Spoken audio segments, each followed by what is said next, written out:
Aí, boa tarde, pessoal. Sejam muito bem-vindos no nosso canal Direito Entre Amigas.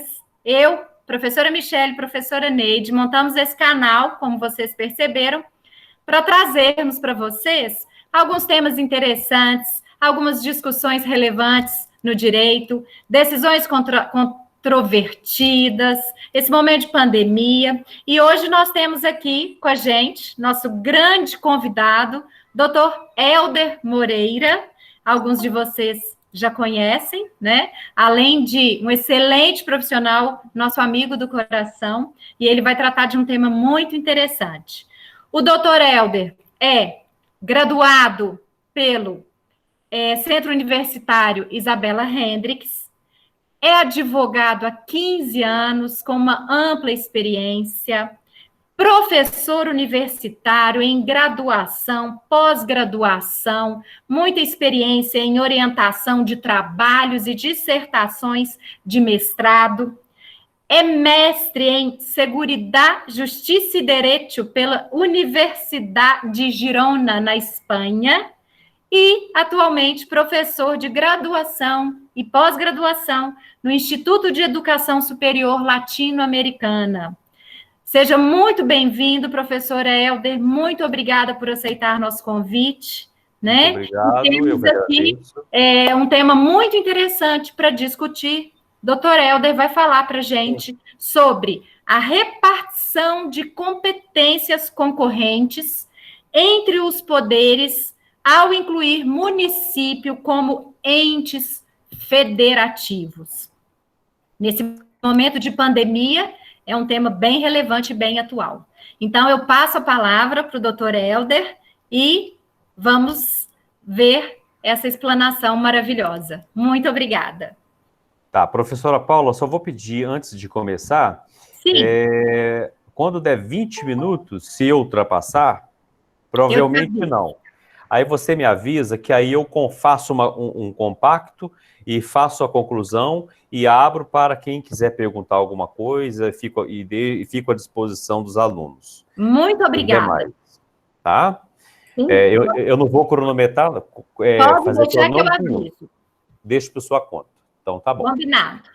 Pessoal, foi com muito prazer que eu fui convidado pela professora Paula Cesarino, pela professora Michele Cristi, para tratar desse assunto que está em questão e vai permanecer ainda tão evidente, tão patente nas nossas vidas durante esse ano. Eu acho que, eu estava sendo muito otimista, acreditando que não passaria do segundo semestre. Mas, infelizmente, né, nós não vamos conseguir exaurir isso aí este ano. Eu estava otimista, eu achava... Na realidade, eu não levei a sério a quarentena nas 2 primeiras semanas. Eu passei a levar a sério a quarentena na 3ª semana. Por isso eu propus esse tema, discutimos em 3, né, a gente discutiu entre nós 3, a professora Paula e a professora Michele, que esse tema era bastante pertinente para que nós pudéssemos começar uma discussão e para que vocês pudessem contribuir, porque professor não ensina, professor colabora, né? Então, a gente vai trazer aqui algumas coisas e eu espero que vocês são muito participativos, pelo menos os que eu conheço, e quem puder fazer alguma inserção ao final, quando eu fechar, pode fazer, vai anotando e eu volto aqui no tópico que eu fiz. O tema que eu vou discutir, como a professora Paula acabou de dizer, é a repartição de competências entre os poderes ao incluir os municípios. Porque muito tem sido questionado sobre até onde os municípios podem ir para montar barreiras, seja sanitárias ou não, para que elas possam tentar minimizar essa pandemia que nós estamos vivendo. Porque tudo que é novo e a gente não sabe lidar, a gente tem que tentar descobrir. E quando a gente não sabe de algo, as coisas ficam piores, né? Às vezes é uma coisa que não é tão complicada, às vezes não é, a gente está fazendo disso um... Eu costumo dizer assim, gente, nós já passamos por outras doenças que nós não sabíamos lidar e aprendemos. Então, nós estamos numa fase de aprendizagem. Então, vamos começar. Vamos lá. A Constituição Federal de 1988, ou da República, como eu prefiro dizer, quem já foi meu aluno, o Carlos, que está aqui, a Jane, que também está aqui, ela sabe que eu prefiro colocar a Constituição Federal, Constituição da República de 88. Mas isso não interfere nada. Constituição Federal, Constituição da República, isso não tem problema nenhum. Ela trouxe uma inovação na história constitucional. Qual foi essa inovação? Ao reconhecer um terceiro ente, que é o município, que são os municípios, né? Como ente da federação ao lado da União e dos estados, e também do Distrito Federal. Sempre quando eu trato da questão constitucional, eu chamo a atenção para que vocês sempre mantenham isso muito fresco na memória de vocês, que a nossa Constituição, ela é uma Constituição no que diz respeito aos entes, ela é triconômica, ou seja, ela vem de 3, União, Estado e municípios, tá? Em que pese a gente tratar do Distrito Federal. Então, eu sempre digo, gente, nós não temos 27 estados, nós temos 26 estados, mais o Distrito Federal. Por que que a gente faz essa separação? Porque lá na frente eu vou explicar que o Distrito Federal, para quem não sabe e para quem já sabe relembrar, que ele tem uma peculiaridade. Eu acho que isso até agora não falei novidade nenhuma, mas vamos prosseguindo. Então, até 2 anos atrás, eu acompanhava muito estava acompanhando algumas questões de prova, principalmente prova da OAB. Então, vinha uma questão perguntando quantos estados tinha o Brasil. E uma das questões que vinha 27. Outra vinha 26, mais Distrito Federal. Essa é a resposta certa. São 26 estados, mais o Distrito Federal. Então, fiquem muito atentos para isso.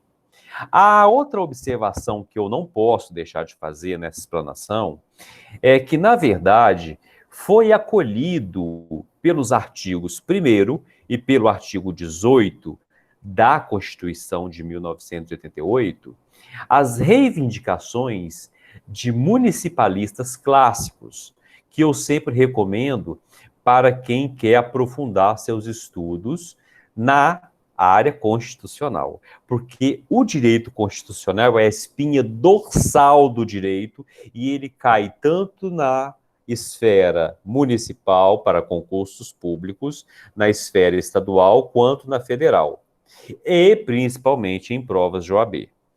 Então, eu sempre recomendo Eli Lopes Meireles e Lordelo de Mello, que foram os grandes municipalistas que pleitearam a inclusão dos municípios na federação, porque antes não era. Todas as constituições anteriores à Constituição de 1988, os municípios eles não eram tidos como entes da federação, mas eles tinham um lugar na Constituição. Calma que eu vou chegar lá. Antes disso, eu vou pedir Vênia para ler o caput do artigo 1º e do artigo 2º, para que a gente possa entender essa entidade estatal que era dada, essa categoria que era dada aos municípios, né? Então, o artigo 1º da Constituição Federal já diz claramente: a República Federativa do Brasil, formada pela união indissolúvel dos estados, municípios e do Distrito Federal, constitui-se em Estado democrático de direito. Só aí ele já traz você pode ver que ela é triconômica. Partindo para o artigo 18, abrindo aspas novamente, ela organizou a forma política administrativa da República Federativa do Brasil, compreendendo a União, o Estado, o Distrito Federal e os municípios. Veja bem, dentro do artigo 18, nós temos 4 entes. Porém, nós não podemos considerar o Distrito Federal como ente, questão de prova de concurso. Por quê? Porque ele exerce uma peculiaridade. Estou vendo a Jane, eu acho que é a Jane que está jogando cabelo, não é uma outra aluna. Bem, seja bem-vinda, acabou de entrar uma nova aluna aí. Seja bem-vinda. Então, o Distrito Federal, ele não se separa. Então, para qualquer prova que vocês forem fazer, nós temos apenas 3 entes federativos: União, Estado e municípios. Até aqui está tudo tranquilo. Pois bem, na Constituição Federal de 1946, os municípios já eram considerados entidade. Porém, eram entidades estatais de 3º grau. Então, ele não tinha uma lei orgânica para que ele pudesse tratar os seus assuntos internos com as suas peculiaridades. Coisa que foi corrigida, não digo corrigida, mas ela foi aprimorada com a Constituição de 1988. Com essa nova ordem, a Constituição de 1988, inserindo o município como ente federativo, alcança uma dignidade federativa jamais lograda no direito positivo constitucional antecedente. Então, o reconhecimento do município como parte integrante da federação, fala-se de federalismo trino. Anotem para mim, por favor, isso. Porque além de triconômico, também pode vir como trino. E numa prova, vocês vão falar assim: eu nunca ouvi falar isso, ou se ouviu, esqueceu. Então, pode, federalismo trino, vem de 3. Então, é o que eu sempre falo. Gente, prestem atenção na etimologia das palavras, né? Tri vem de 3. Então, fiquem atentos quanto a isso. E as constituições anteriores à Constituição de 1988 eram dualistas. Elas tratavam apenas a União e os estados. E o Distrito Federal, como eu já disse, apenas como ente de 3º grau, sem as suas leis orgânicas. Portanto, a atual lei, que é a Constituição Federal, que é a nossa Carta Magna, abraçou o federalismo, prevendo a divisão triconômica, determinando a existência de um 3º nível de composição do nosso Estado Federal. A União, a ordem total, a nossa Carta Magna, os Estados-membros autônomos, porém, eu estou indo rápido, se eu estiver indo rápido, alguém aí se manifeste. A nossa Constituição, que é a nossa Carta Magna, e os Estados-membros autônomos, mas não soberanos, e cada um com as suas constituições, podendo suplementar, tão somente suplementar no que lhe convier à Constituição Federal, mas não passar por cima dela. Então, existe uma ordem aí, existe uma hierarquia que deve ser obedecida pelos entes. E, com isso, as ordens regionais estabelecidas por meio das constituições estaduais veio trazendo as suas próprias constituições de forma suplementar, e os municípios por meio das suas leis orgânicas. Muito bem. Só que tudo isso tem limite. Como eu sempre digo, no direito nada é absoluto, tudo é relativo, né? Então a gente tem que observar essas peculiaridades. Porque determinado município pode reivindicar, precisar e ter que colocar isso numa lei orgânica ou não. Como aconteceu agora, né? Nós estamos diante de um caso que nós estamos aprendendo a lidar com ele, ou seja, aprendendo nada, a gente ainda não sabe. A gente não sabe ainda se o uso de máscara é realmente eficaz. A gente não sabe se o uso de luvas, como eu vejo muito na rua, algumas pessoas de luva, realmente é eficaz. Semana passada, por exemplo, um rapaz que estava trabalhando em home office, ele foi no oftalmologista. E uma semana depois, ele foi diagnosticado com o Covid-19. E aí eu perguntei, você se recorda se você foi em algum lugar, onde você saiu, onde que você foi, além disso, supermercado, farmácia ou abastecer seu carro? Ele virou e falou assim, doutor Helder, eu fui apenas no meu oftalmologista. Tem-se, então, que pegou lá, mas acontece que ele não frequentou apenas lá.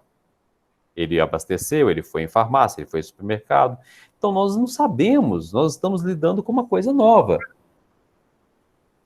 Voltando para os entes federativos, com foco nos municípios, que é esse o nosso foco, para a gente inserir, nós temos que tratar das técnicas de repartição de competências utilizadas atualmente.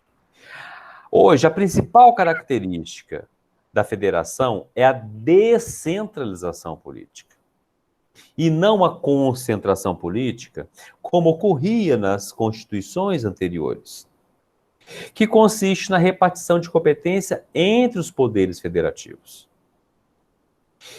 Independentemente de ter inserido mais um. O ordenamento constitucional, ele adotou o princípio da preponderância. E dentro desse princípio da preponderância, esse material vai ser passado para a Paula, para a professora Michele, então não fiquem preocupados se eu falar muito rápido e vocês não conseguirem anotar. Vou te mandar, tá, professora? Ótimo, sim. Para ficar à disposição deles, para que eles possam avançar na pesquisa.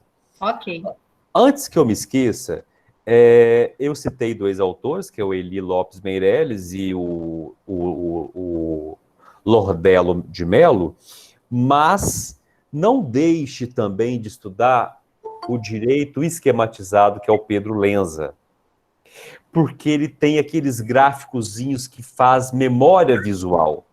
Então, ele trabalha com isso. Então, sempre quando você for estudar qualquer disciplina, principalmente a constitucional, pegue duas boas doutrinas e um direito esquematizado. Que isso aí vai contribuir muito para vocês, para a memória visual. Bom, dando sequência, então, dentro dessas técnicas de repartição de competência, que é o princípio da preponderância, onde eu parei. Primeiro, as matérias de interesse nacional são de competência da União, Constituição Federal. Segundo, as matérias de interesse regional é de competência dos Estados-membros, por meio de suas respectivas constituições estaduais, de forma autônoma. Nunca vou deixar de repetir isso, jamais soberana. Sempre com o princípio de suplementar a Constituição Federal. E como terceiro e último item, as matérias de interesse local, que são os municípios, através das suas leis orgânicas.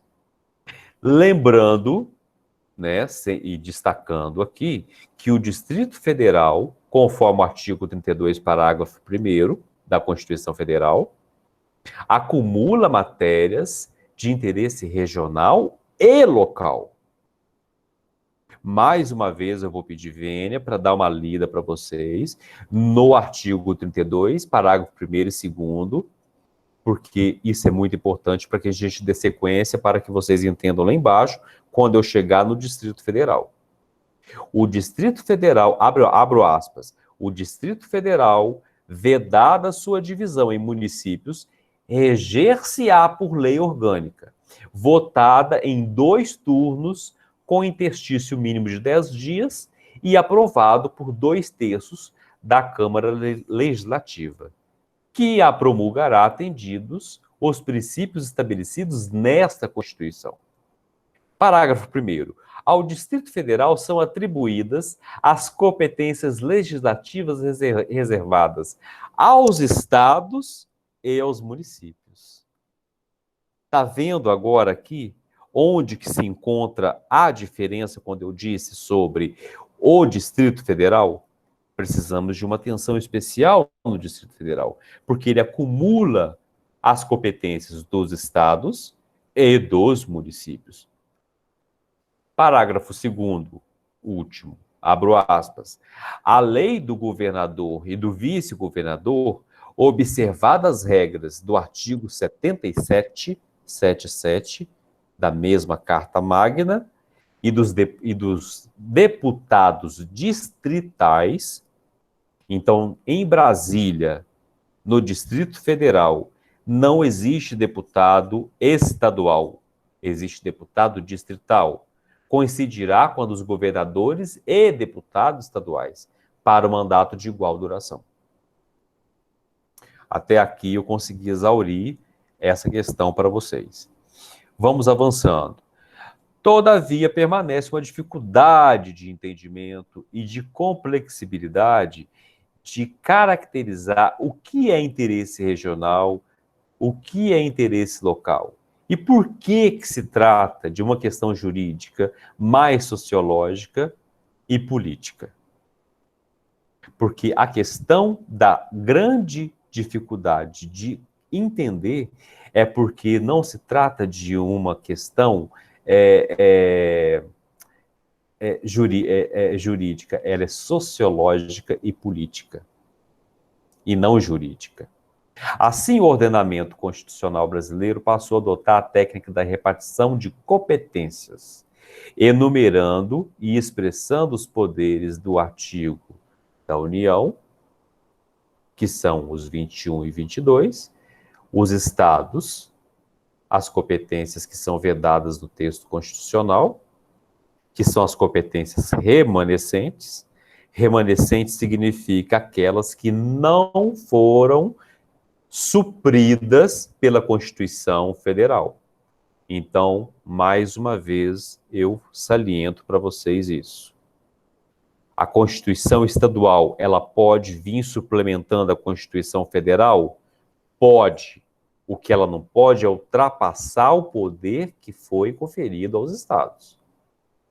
Você vai encontrar isso lá no artigo 25, parágrafo 1º. E como último, e o nosso grande foco, o município, ou os municípios, que você vai encontrar no artigo 30.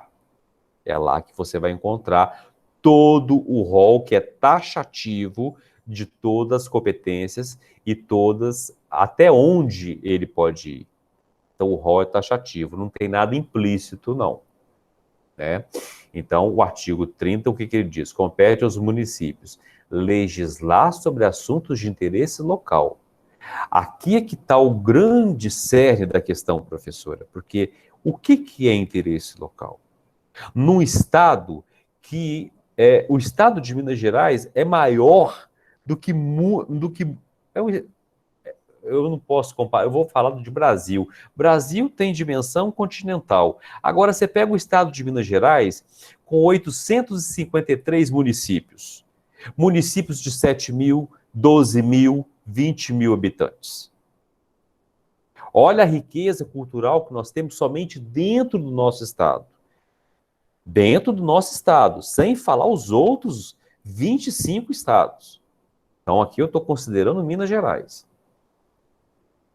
Assim, a respeito do artigo 30, compete a nós, juristas, vocês como alunos, ou vocês já são juristas, vocês já são formadores de opinião, compete a nós trabalhar e compreender essa legislação sobre o assunto de interesse local e buscar esse conhecimento, porque o assunto não se exaure.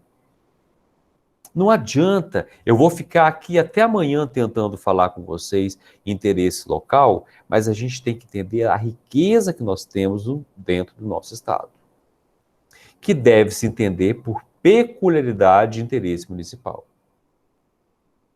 E atenção, corresponde tudo aquilo que for predominantemente e preponderadamente de seu interesse local. São termos diferentes. Predominantemente e preponderadamente. O que define esse interesse local? Inscrito como dogma constitucional é a preponderância do interesse do município em afrontar a ordem constitucional do seu respectivo estado ou bem como da nossa Constituição Federal. Então, é uma coisa muito complicada, tem que se tomar muito cuidado, porque a gente tem visto aí, por exemplo, cidades colocando barreiras, o STF teve que entrar, teve que criar uma lei para isso, nós vamos chegar lá. Tivemos que criar uma lei somente para reger se o município ele pode montar barreira, se ele pode impedir que outras pessoas de outros municípios circulem e entre dentro do município ou não. Mas calma, nós vamos chegar lá. Professor Helder. Pois não. Já estamos nos 20 minutos, só para te avisar. Já estou terminando, estou no último item. Ok. Tá? Sistematizando as medidas de enfrentamento de emergência da saúde pública, foi editada a Lei 13.979 de 2020. Repito, 13.979, para que vocês leiam essa lei.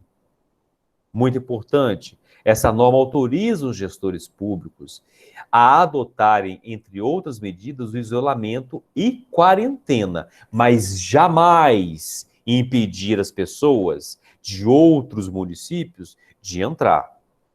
Exemplo, se você subir para o BH Shopping, saindo para o Rio de Janeiro, você vai ver na descida da entrada da cidade uma barreira sanitária desde a semana passada que eu prestei atenção, professora. Então tem a barreira sanitária e tem a polícia, ora fica a polícia militar, ora fica a polícia municipal. Penso eu, o que fazer com essas pessoas que se recusarem a fazer o teste, fazer a oferição de temperatura, se ela vai entrar, se ela vai ser levada para a delegacia, se isso é constitucional, se não é, se vai lavrar um auto de infração, e se você vai sair com o REDS na mão para depois você pegar isso, se você vai enfrentar processo ou não. Ainda não se decidiu. A Lei 13.979 de 2020, não, pelo que eu li, eu não achei nada disso. Agora eu te pergunto, é constitucional ou não é constitucional?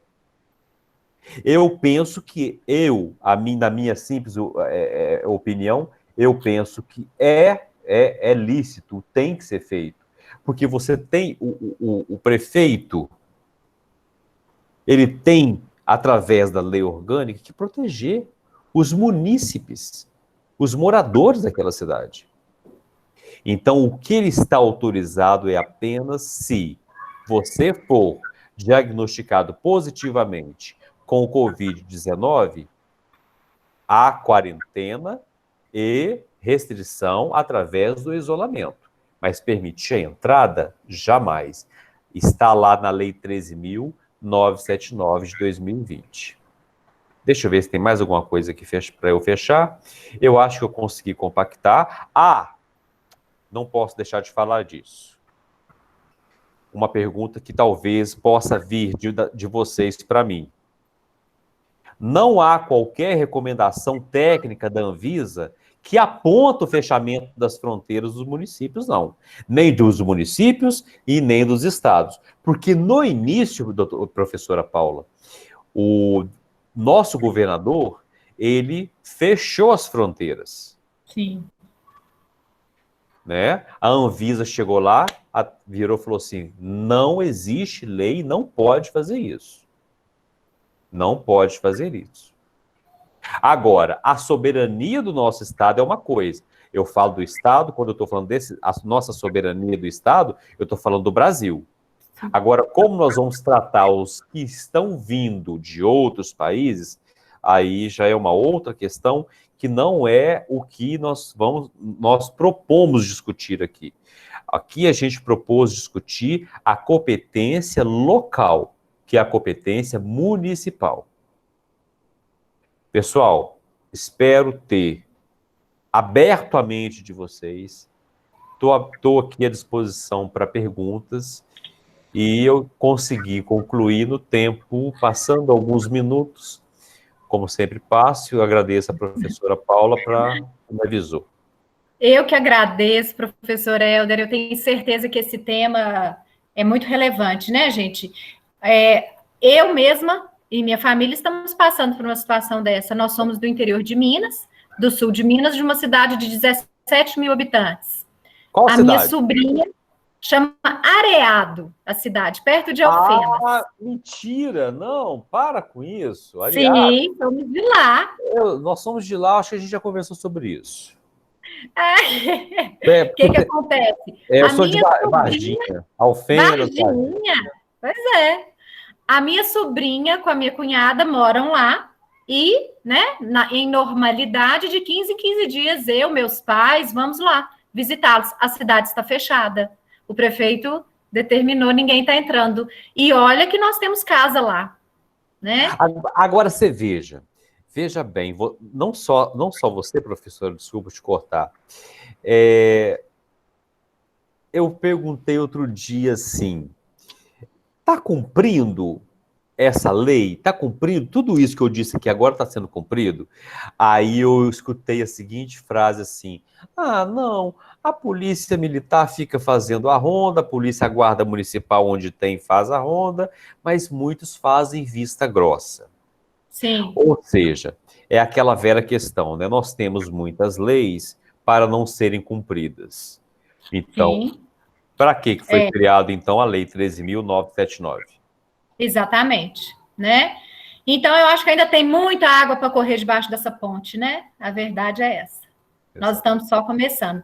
Eu agradeço imensamente as palavras do professor Helder. Alguém gostaria, gente, de fazer alguma pergunta, algum comentário? Se quiser, só abrir o microfone. Ô, Paula, Sináurea, eu queria fazer uma pergunta, assim, na realidade é um pouco fora do assunto, mas não deixa de estar na competência de município. Apesar que a gente sabe assim, que várias medidas provisórias, algumas outras que chegaram, às vezes elas só mais no outro ângulo, né? Então, o que acontece? A minha cidade, ela tem em torno de 5.500 habitantes. Até há 5 dias atrás, não tinha nenhum caso, nenhum registrado. Inclusive, saiu no noticiário que era uma das poucas cidades que ainda não tinham histórias de Covid. De 5 dias para cá, apareceram 3 casos na minha cidade. Aí que vai a pergunta. Como é uma cidade muito pequena, todo mundo conhece todo mundo, óbvio, e as famílias são grandes, numerosas. Se aparece um caso na família, obviamente, a família quase toda está contaminada. Aí, Paula, talvez assim, essa curiosidade, talvez até você, né, possa até me instruir melhor. Não seria interessante o município citar o nome da pessoa? Porque o que acontece? Como é uma cidade pequena, com certeza alguém teve contato com alguém da família. Aí não adianta a própria família falar, a Secretaria de Saúde falar, mas a família está em isolamento. Mas nem todo mundo da família faz isolamento. Aí a gente não sabe quem é, aí cai naquela coisa. Vai acabar contaminando em 1 semana, 10 dias, a cidade toda. Sim. Sináurea, professor Helder quer responder, mas a gente tem uma questão... Eu ia te pedir para responder. Por favor. Sináurea, nós temos que tomar muito cuidado com isso, porque assim como outras doenças que nós temos, qualquer doença, é inconstitucional você divulgar uma doença que ainda não tem lei para que possa. Cito aqui o exemplo do HIV. Por exemplo, hoje o sigilo é tão grande, hoje já é uma doença, graças a Deus, tratável, nós temos inúmeras drogas que a pessoa pode levar uma vida quase que normal. Eu tenho um sobrinho que é médico, então eu vou te responder não. Categoricamente, não. A pessoa, se for diagnosticada, ela não pode ser exposta. A única coisa que pode obrigá-la neste momento, através da lei, dessa lei 3.979, é isolamento, entendeu? E quarentena, mais nada. Até porque algumas, só para terminar, só um pouquinho, alguns casos, vários casos, eles são assintomáticos. Então é inconstitucional eu divulgar, por exemplo, a Sináurea, ela contraiu, sabe-se lá onde, sabe-se lá como, e às vezes você contraiu dentro da sua própria casa, né? E aí eu estou te expondo. E aí você pode entrar com um processo contra quem? Ora contra o Estado e, solidariamente, contra a pessoa que falou seu nome. Então, vai estar te expondo. Não, não pode. Não. Não pode. Inclusive, vocês lembram que no começo estavam querendo obrigar o presidente a divulgar o exame dele de coronavírus? Vocês lembram dessa discussão? E a própria justiça determinou que não existe obrigatoriedade, né? Que isso é um direito de privacidade e intimidade do paciente. Se ele quiser divulgar, tudo bem, mas se ele não quiser, infelizmente, Sináurea, né? O professor Helder respondeu e é exatamente não. Aqui não é nem depende, né? É não mesmo. Então, eu acredito que o Estado ele não está protegendo o que ele diz que é o bem maior, que é a vida. Porque não adianta, então, eu e minha família fazermos o isolamento social, sendo que dentro da minha cidade, que é tão pequena, que tem praticamente 2 padarias, a gente vai dentro da padaria só para comprar um pão, a gente pode ser contaminado, né? Porque não é 100%, né, a máscara, a gente ser contaminado e voltar para casa e ter o contato com aquela família e não saber. Entendeu? Então, o Estado não está protegendo a minha família. Sim, mas aí o professor Helder até já falou disso, no direito tudo é relativo, né? Até mesmo o direito à vida, porque aqui é a famosa ponderação dos valores, o equilíbrio dos valores. Né? É só que eu falei o princípio da preponderância, né? E o princípio, né, da predominância. Então, esses dois princípios eu citei bem e pedi para que vocês anotassem. Desculpa te cortar, professora. Então, em que pese a sua cidade ter 5.000 e tem a cidade de Serrania, que fica perto, entre Machado e Alfenas, que tem 7.500 habitantes. Lá existe 4 casos de coronavírus e todos assintomáticos. Foram diagnosticados. O meu pai tem 75 anos e ele vive numa máquina de oxigênio porque ele tem enfisema pulmonar. Ele não usa máscara porque ele não consegue respirar nem sem a máquina, vai lá com a máscara. E ele não aguenta ficar dentro de casa o dia inteiro. E ele não usa máscara. Fiquei sabendo na semana passada que ele foi num velório sem máscara. Então, como que eu vou segurar um homem de 75 anos de idade? Fala para mim. Difícil.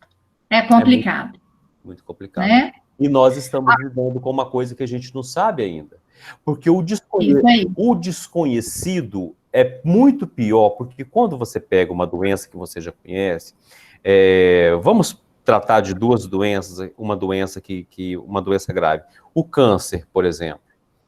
A gente... é uma doença que judia muito da pessoa. Mas o câncer já existe há quanto tempo? Né? HIV existe desde quando eu era criança. Eu não vou te falar a minha idade, tá? Não vou te falar a minha idade. Não vou te falar a minha idade. Mas se quando você diz o Estado não está ofertando possibilidades para que o cidadão cuide da sua saúde, mas como que, então, o Estado fornece drogas para que portadores do HIV possam fazer seu tratamento e mantém o sigilo do nome dele? Hã? Sim. Como que você me responde isso? Então, a mesma coisa você pode aplicar dentro do Covid-19. Tá? Não pode expor a pessoa. qualquer tipo de exposição é inconstitucional. Ainda mais numa cidade do tamanho da sua. Aí ninguém mais vai falar com ela. Com certeza. Né? Eu espero ter... Muito bem. Muito oportuna a sua pergunta, viu, Sináurea? Espero ter sanado a tua dúvida, espero que você me compreenda, mas, aliás, me compreenda, não, espero que você compreenda o sistema. Não, o sistema. Eu acredito que nesse sentido, como é uma doença que ainda não tem a cura, como tem aberto vários, igual na área do direito do trabalho, agora tem o teletrabalho, tem as opções, eu acho que nesse caso teria que ter aberto também um leque de opção de falar, porque não tem cura, gente. Eu tenho um filho aqui em casa que ele tem asma crônica, ele usa 2 bombinhas, o pulmão dele é afetado igual se pega. Quer dizer, pode ser que não esteja nada, mas pode ser que também tenha uma coisa bastante grave. Né? Então, assim, são coisas que a gente fica realmente receosos. Então, eu acho que, como em todas as áreas do direito, houve alguma brecha, uma brecha, acho que nesse sentido aí, como não tem cura, tinha que ter uma brecha. A gente tinha que ter o direito de saber, sim, quem tem, para a gente se resguardar. Óbvio que não como é que fala? Ficar com raiva da pessoa, hostilizar, não é isto. Né, que nós somos, né, tem um dever, né, a cumprir, mas para a gente se precaver também como ser humano, porque eu tenho certeza que muitas vezes jovem, até idoso mesmo dessa família, como o senhor mesmo disse aí, igual o caso do seu pai, que não quer usar máscara, que é teimoso, quer ir para a rua, a gente sabe que a maioria dos idosos são teimosos. Então, assim, já foi falado que nessa família tem uma idosa de 61 anos. Será que ela está usando máscara? Vou responder. Então, eu acho que dentro do direito, assim como em outras áreas, houve essa brecha. Nesse sentido, também tinha que haver uma brecha. Sim, claro. Bom, vamos agora para a pergunta que tem uma pergunta por escrito do Carlos Amaral Costa. Deixa eu ver aqui, deixa eu ler. Posso ler em voz alta, Carlos? Claro. Sim. É possível o município criar diretrizes específicas sobre o agronegócio? Abre aspas, diferentes da previsão na legislação estadual ou federal? Não sabemos responder. Não sabemos responder. Sim. Ainda não sabemos. Porque a lei 13.009... alguém anotou a lei? Deixa eu ver. 13.979. Eu anotei. Eu estou falando 3.949. 3.979, ela não tratou de nada em relação ao agronegócio. Então, nós não podemos falar nada sem o que a lei também não disse. Então, não há diretrizes. A resposta é não, infelizmente. Tudo bem, agradeço muito, professor. Nada. Bom, pessoal, já estouramos aqui nosso tempo. Se alguém tiver depois alguma outra pergunta e debatermos um pouquinho mais, pode me enviar, que eu encaminho para o professor Helder, tá? Porque é um tema realmente que eu acho que agora sim as perguntas vão surgir. Na hora que a gente abre a cabeça, que você fala, uai, mas, né? E aquilo? Viu? Então, nós vamos ter que encerrar agora, que estouramos aqui já o nosso tempo.